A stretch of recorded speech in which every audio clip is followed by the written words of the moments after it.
Assalamualaikum warahmatullahi wabarakatuh. Hari ini Baim dari kelas 3 Taif 3 mau bercerita tentang kisah Nabi Muhammad SAW. Pada masa remajanya, Nabi Muhammad adalah pemuda yang giat bekerja dan rajin belajar banyak hal, mulai dari bela diri, memanah, dan lain sebagainya. Kemudian, pada saat pertama kali pergi ke Syam untuk berdagang, rombongan Nabi Muhammad bertemu dengan seorang rahim atau pendeta Nasrani di Busrah yang mengetahui tanda-tanda kenabian beliau. Setelah itu, relasi dagangannya semakin meluas karena berita kejujurannya dari mulut ke mulut, sehingga ia mendapatkan gelar Al-Amin, yang artinya adalah orang yang terpercaya. Kemudian, Khadijah yang berusia 40 tahun melamar Nabi Muhammad untuk menjadi suaminya. Setelah bermusyawarah dengan keluarga, akhirnya lamaran itu diterima. Yeay, alhamdulillah. Dan segera dilaksanakan di acara pernikahan dengan sederhana.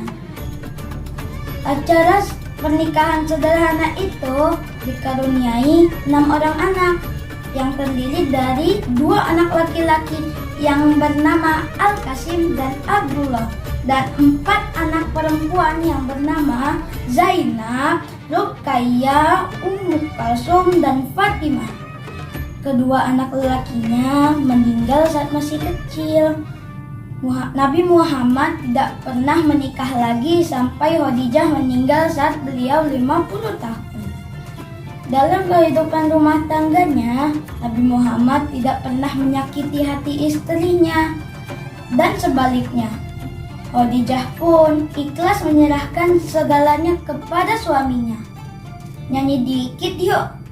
Abdullah nama ayahnya, Aminah ibundanya, Abdul Muthalib kakeknya, Abu Thalib pamannya, Khadijah istri setia, Fatimah putri tercinta, semua bernasab mulia dari Quraisy ternama.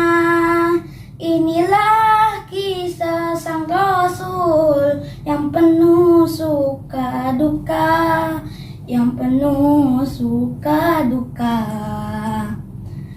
Alhamdulillah. Demikian cerita Baim tentang Nabi Muhammad SAW. Terima kasih. Wassalamualaikum warahmatullahi wabarakatuh.